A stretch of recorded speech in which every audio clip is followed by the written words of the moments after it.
प्यारे बच्चों कैसे हैं आप सब। प्यारे बच्चों, मैं आज आपको एक अमीर आदमी की कहानी सुनाऊंगी जो बेहद लालची इंसान था। सेठ वसीम बहुत दौलतमंद था, इसके पास बहुत पैसे थे, बैंकों में करोड़ों रुपए जमा कर रखे थे। लेकिन बच्चों फिर भी इसके अंदर पैसों की बहुत हवस थी। ये जायज और नाजायज हर तरीके से पैसे कमा लेता था। इसकी दौलत दिन ब दिन बढ़ती जा रही थी। बच्चों इसके पास बहुत सी फैक्ट्रियां थी, फैक्ट्रियों का मालिक था, लाखों रुपए कमाता था और इसकी फैक्ट्री में बहुत सारे मजदूर काम करते थे। लेकिन बच्चों ये बेहद कंजूस होने की वजह से अपने मजदूरों को बहुत तंग करता था। छोटी छोटी बातों पे, छोटी छोटी चीज़ों पे उनके पैसे काट लिया करता था। महीने में कितनी ही दफ़ा ये उन मजदूरों के पैसे काटता था, जिसकी वजह से इसकी तिजोरियां ज़्यादा बढ़ती जा रही थी। बच्चों इसने अपनी फैक्ट्री में जो मैनेजर रखा था, जो मजदूरों का हिसाब किताब करता था, वो इससे भी ज़्यादा कंजूस और हर दरम इंसान था। वो भी मजदूरों को बात बात में टोकता, डांटता और उनकी तनख्वाहें काटता था। सेठ वसीम मजदूरों का हक खाने में बहुत तेज था। मजदूर इससे बहुत ज्यादा तंग थे, हर वक्त परेशानी के आलम में रहते। उनके घर में फाका तक होता था, लेकिन वसीम को कोई इस चीज का एहसास नहीं था कि वो गरीबों के साथ बहुत जुल्म करता है। बच्चों इसी तरह एक मजदूर करीम भाई 60 साल का मजदूर था वो, और वो वसीम के फैक्ट्री में मुलाजिम था। उसकी 3 बेटियां थीं और तीनों ही बेटियां जवान थीं। और करीम भाई अपनी बेटियों की अभी शादी भी करनी थी और उसकी बीवी भी बहुत बीमार थी। तो बच्चों इनके घर में ये हालत थी कि घर में खाने के लिए कुछ नहीं था। बेटियां सारा सारा दिन भी भूखी रह जाती, कभी एक वक्त का खाना खाते, और हालत यहाँ तक थी कि बीवी का इलाज करवाने के लिए भी करीम भाई के पास कोई पैसा ना था। करीम भाई हर वक्त परेशान रहते और ये सोचते कि जब पूरा महीना मेहनत करता हूँ तो मेरी तनख्वाह मैनेजर काट देता है। लेकिन वो सब मजदूर कुछ नहीं कर सकते थे, क्योंकि प्यारे बच्चों अगर वो मैनेजर को या मालिक को कुछ कहते तो उनको यही डर लगा रहता कि कहीं ये ना हो कि ये हमें अपनी मजदूरी से निकाल दे, फैक्ट्री बंद हो जाएगी तो हम क्या करेंगे। प्यारे बच्चों एक दिन करीम की बीवी बहुत ज़्यादा बीमार थी, बच्चियां भी बहुत परेशान थी। बच्चियों ने अपने अब्बू से कहा, अब्बू जान आज आप ऐसा करें, मैनेजर से थोड़ा सा उधार मांग लें, थोड़ी सी तनख्वाह एडवांस ले लें, क्योंकि अम्मी बहुत ज़्यादा बीमार है और हम अम्मी का इलाज करवाना चाहते हैं। करीम भाई ने बेटियों को तो कह दिया कि बेटा मैं कोशिश करूँगा, लेकिन करीम भाई बहुत परेशान थे, क्योंकि वो बहुत अच्छे तरीके से जानते थे कि उनका मैनेजर जो है वो सेठ वसीम से भी ज़्यादा बुरा इंसान है। लेकिन बच्चों उसने सारा दिन काम किया, सारा दिन मेहनत की, और शाम को जाकर जब वो मैनेजर के ऑफिस के बाहर खड़ा हुआ तो काफ़ी देर सोचता रहा कि मैं जाऊँ ना जाऊँ, मैनेजर से मांगू ना मांगू, क्योंकि ये तो मुझे जलील ही करेगा। बच्चों वसीम भाई जो थे, वसीम सेठ, ठीक है, वसीम सेठ जो था वो बहुत ही बुरा इंसान था। वो अपनी तिजोरियों को तो भरता था, लेकिन गरीबों की बिल्कुल मदद ना करता था।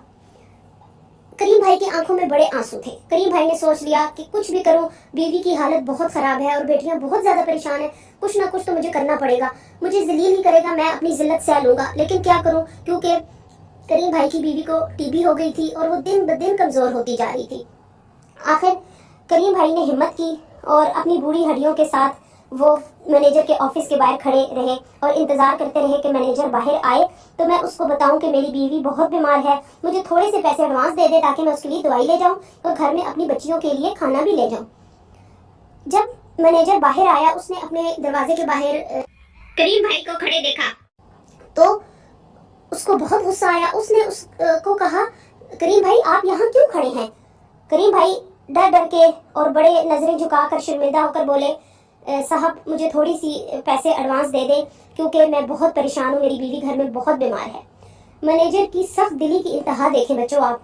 उसने करीम भाई के मुंह पर जोर से थप्पड़ मारा और करीम भाई फर्श पर गिर गए। मैनेजर के साथ एक नौजवान भी उसके ऑफिस में था, जिनकी आपस में दोनों की मीटिंग चल रही थी। जब वो बाहर आया, उसने भी ये सीन देखा तो उस नौजवान को बहुत दुख हुआ कि ये मैनेजर इतना बड़ा इंसान है, इसने एक बुजुर्ग को जो उसकी बाप की उम्र का है उसको इतने जोर से थप्पड़ मार दिया। बहरहाल वो मैनेजर की वजह से कुछ बोल ना सका और मैनेजर ने बहुत बदतमीजी से उसको कहा कि तुम लोग तो भिखारी हो, मेहनत करते हो लेकिन भीख मांगते हो, मेरे पास कोई पैसा नहीं है तुम लोगों को देने के लिए, हर वक्त तुम जब देखो तुम लोग पैसे मांगने के लिए आ जाते हो। लेकिन करीम भाई ने फिर भी थोड़ा सा उठ के मेहनत की भी बात की और ये भी कहा कि देखें साहब, मैंने तो पहले आपसे कभी पैसे नहीं मांगे, मैं बहुत मजबूर हूँ, मेरी बीवी बहुत बीमार है, मेरी बेटियां भूखी हैं, لیکن مینیجر کو کوئی اثر نہیں تھا، وہ اس بزرگ کو ویسے ہی چھوڑ کے آگے بڑھا، بلکہ نوجوان نے اس کو کہا بھی آپ کیا کر رہے ہو یار، یہ تو بہت سنگ دلی ہے۔ اس نے کہا چھوڑو تم بھی چلو، یہ غریب لوگوں کا دھندا ہے، یہ لوگ اسی طرح کرتے ہیں، بات بات پہ پیسے مانگتے ہیں اور ہمیں پریشان کرتے ہیں۔ بچوں مینیجر اپنی گاڑی کی طرف چلا گیا اور وہ اپنے گھر کو چلا گیا، لیکن نوجوان کے دل میں بڑا اس چیز کا دکھ تھا کہ یہ بڑا ظلم ہوا ہے۔ وہ بابا جی کی طرف بھاگ کے گیا، یعنی کہ کریم بھائی کی طرف، اور اس کو کہا کہ بھائی آپ اٹھو، آپ کو کیا مسئلہ ہے۔ اس نے اپنی ساری داستان سنا دی۔ نوجوان نے اپنے جیب سے پیسے نکالے اور کریم بھائی کو دے دیے۔ کریم بھائی بہت خوش ہوئے، انہوں نے اپنی بیوی کے لیے دوائی بھی خریدی اور بچیوں کے لیے کھانا بھی خریدا اور خوشی خوشی اپنے گھر کی طرف چلے گئے۔ بچیاں بھی یہ دیکھ کر بہت خوش ہوئی۔ بچوں اب آپ جانتے ہیں مینیجر کے ساتھ اور سیٹھ وسیم کے ساتھ کیا ہوا؟ چلیں آپ غور سے سنیں اور سمجھیں اس بات کو کہ ان کے ساتھ ہوا کیا۔ جب وہ اٹھے صبح کریم بھائی جب فیکٹری پہنچے تو فیکٹری میں سب لوگ جگہ جگہ کھڑے ہو کر باتیں کر رہے تھے۔ کریم بھائی ان کے قریب گئے، معلوم ہوا کہ مینیجر صاحب جب کل فیکٹری سے نکلے تو وہ سیدھا سیٹھ وسیم کے گھر گئے اور سیٹھ وسیم کے گھر میں بہت بڑا ڈاکہ ڈلا۔ وسیم سیٹھ کے گھر سے ساری تجوریاں خالی کر لی، سارے پیسے چور لے کر چلے گئے اور جاتے جاتے مینیجر کو سینے میں گولیاں بھی ماری، کیونکہ مینیجر نے اپنے آپ کو وسیم سیٹھ کے سامنے اچھا بنانے کے لیے ان ڈاکوؤں سے لڑنے کی کوشش کی اور اس لڑنے کی کوشش میں ان کو گولیاں مار دی ڈاکو نے۔ اور اس غم اور دکھ سے سیٹھ وسیم کو بچوں دل کا دورہ بھی پڑا اور فالج کا اٹیک بھی ہو گیا اور وہ اپنے بستر پہ پڑ گئے۔ بچوں جو مزدوروں کا حق کھا کر سیٹھ وسیم نے اپنی تجوریاں اور اپنا گھر بھرا تھا وہ سب ڈاکو لے کر چلے گئے۔ آپ کو اس بات سے کچھ اندازہ ہوا کہ کبھی بھی غریبوں کا حق نہیں کھانا چاہیے۔ بچوں اگر اللہ نے آپ کو کچھ دیا ہے تو اس میں سے آپ اللہ کے نام پر غریبوں میں کچھ نہ کچھ تقسیم کرتے رہا کریں۔ بچوں یاد رکھیں، آپ جب بھی اللہ کے راستے میں دیتے ہیں تو اللہ آپ کو اس سے ڈبل کر کے دیتے ہیں۔ تو پیارے بچوں نیکسٹ ٹائم میں آپ کے لیے اس سے بھی اچھی کوئی کہانی لے کر آؤں گی۔ میرے چینل کو سبسکرائب کریں۔ پیارے بچوں اللہ حافظ۔